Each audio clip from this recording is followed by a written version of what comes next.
नमस्कार, मैं शंभू कुमार। आप देख रहे हैं बिहार 24 नाउ। लव जिहाद यूपी से चल करके बिहार में आ गया। हालांकि बिहार में पहले से भी लव जिहाद है, लेकिन लड़कियों को पता नहीं चल पाता है कि हम लव जिहाद के शिकार हो गए। लेकिन उसी लव जिहाद की शिकार लड़की हमारे साथ सोनम जो रही है, जो मुंगेर जिला की रहने वाली है और मुंबई में अपना जॉब करती थी।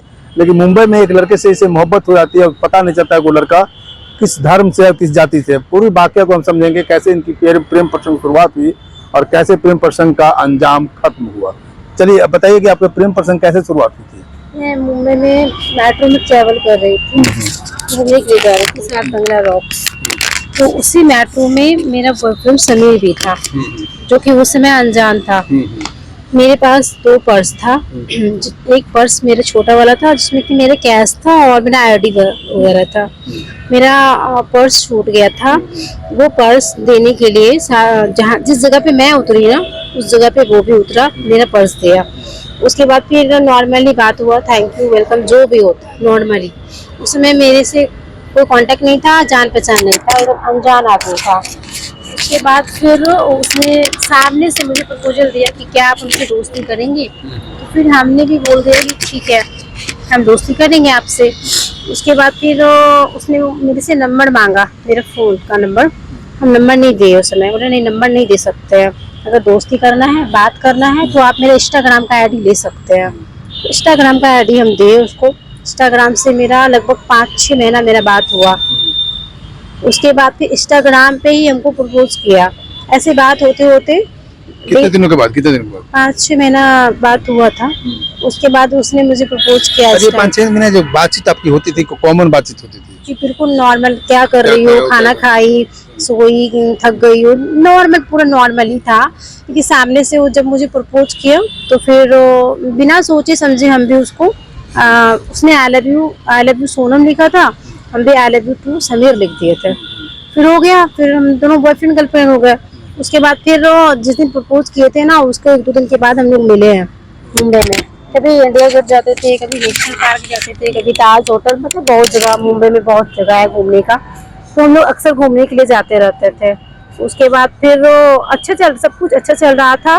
उसके बाद फिर 21 मई को हम लोग मतलब ट्रैवल कर रहे थे पाटलिपुत्र ट्रेन से, मुंबई से पटना आ रहे थे अपने गांव बिहार।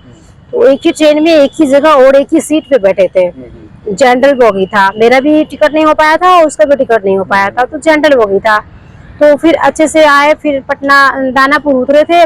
उसके फिर दानापुर से मेरे लिए मेरा ट्रेन करवा दिया था, जो कि पटना। अच्छा, पटना आने से पहले जब पटना में आप लोग चले, तो उस समय पटना आने से पहले मुंबई में जब तक थे, उस समय क्या रिलेशन हुआ था क्या?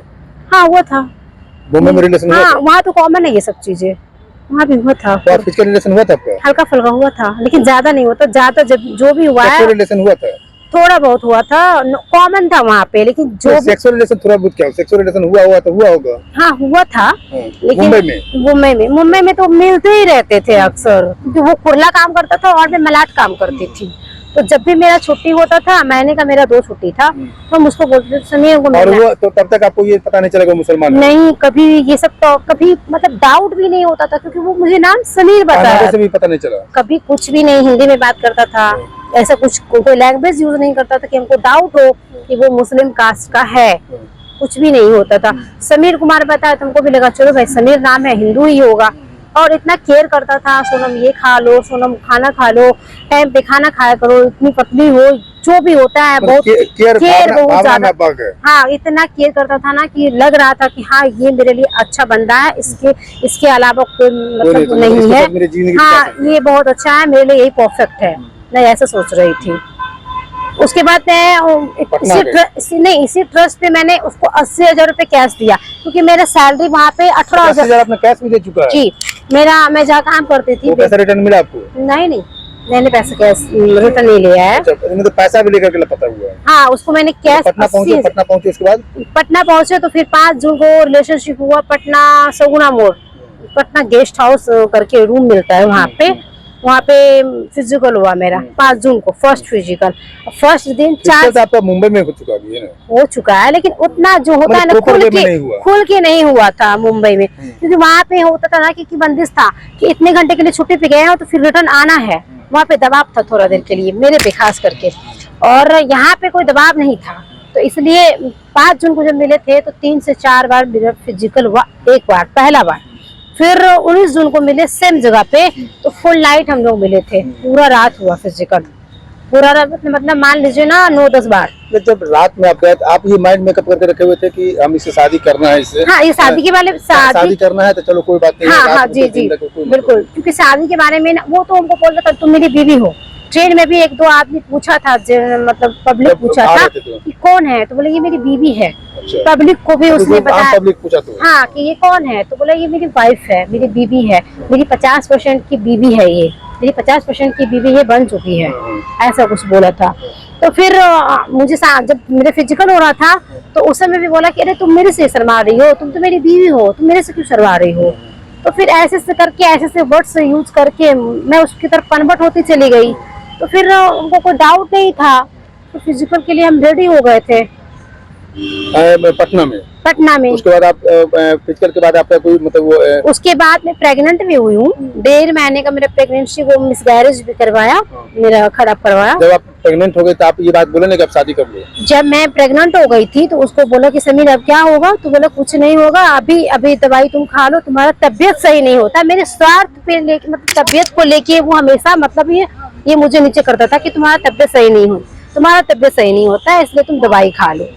तो ऐसे करके मुझे फोर्स किया तो मैं दवाई खा लिया, उस पर हम ट्रस्ट करते चले गए थे। दवाई खा लिया, मिसकैरेज हो गया जी। तो लड़का से कनेक्ट हुआ आपको?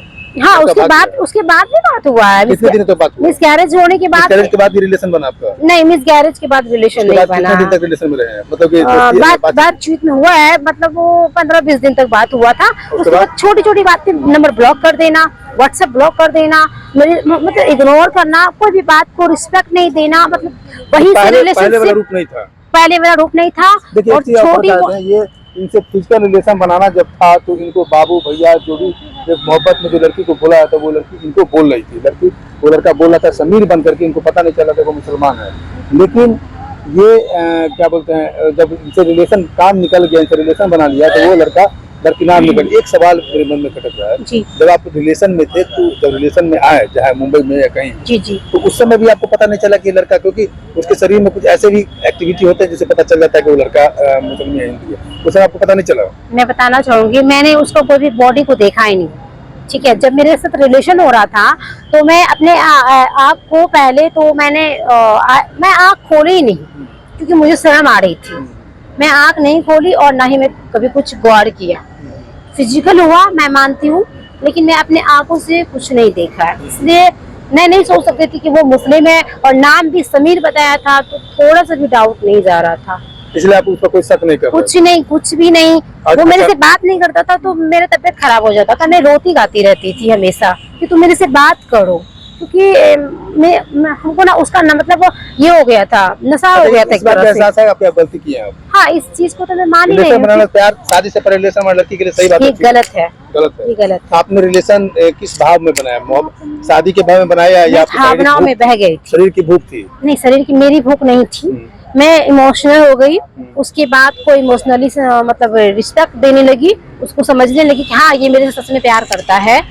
मैं बहती चली गई, बस बातें चले गए। अब लड़का कहाँ है? वो दुबई चला गया है। दुबई चला गया, कोई कनेक्ट में नहीं है? नहीं, अब क्या लड़के जब मैं उसके घर पे गई, उसके पापा लोग से मिली तो वो मेरे से कुछ दिन मतलब वो 2-4 दिन के बाद मेरे से कांटेक्ट किया था, व्हाट्सएप पे चैटिंग किया था। तू चाहती क्या है? तू नंगा नाच करना चाहती है? कौन बोला? वो लड़का बोला तू नंगा नाच करना चाहती है, तू चाहती क्या है, तू क्या करना चाहती है? तो देखो कुछ नहीं होगा हसीन, शांत रहो, सब कुछ ठीक हो जाएगा। तुमको हम धोखा नहीं दिए, तुमको जानबूझ के अपने से अलग किए कि तुम कहीं अच्छे रिलेशनशिप में आ जाओ, मतलब अच्छे से लाइफ, हाँ नहीं अच्छे से लाइफ तुम स्पेंड करोगे। ये क्या बात हुई? तुम्हारे साथ सब कुछ हुआ, मैं कैसे अच्छे से रह सकती हूँ? चलो ठीक है, अभी लड़का कांटेक्ट में नहीं है, लड़के के ऊपर आपने एफआईआर कर दिया है? मैंने लीगल नोटिस भिजवाया है, एक बार भिजवाया तो एक्सेप्ट नहीं किया, दोबारा एक्सेप्ट किया है, लेकिन अभी उसका जवाब नहीं आया। जवाब नहीं है। चलिए, ये सोनम है, सोनम के लिए मैं एक एग्जांपल दे देता हूँ। कोई भी लड़की जो है प्यार मोहब्बत से पहले इस कहानी को देख लीजिए, इस स्टोरी को देख लीजिए, जब प्यार करने के बाद क्या अंजाम होता है। अब ये लीगल नोटिस भेज चुके हैं, अब हम लोग कोशिश कर रहे हैं बक्सर जाकर उस लड़के के माँ बाप से बात करने की कोशिश, इनको भी लेके जाएंगे और उस खबर को भी दिखाएंगे कि बाप माँ का, उस लड़के के बाप माँ का क्या रिएक्शन आता है। मैं शंभू कुमार, कैमरा जर्नलिस्ट राजेश के साथ, पटना। अगर मैं चैनल को लाइक और सब्सक्राइब नहीं किया तो लाइक और सब्सक्राइब करें। Thank you so much.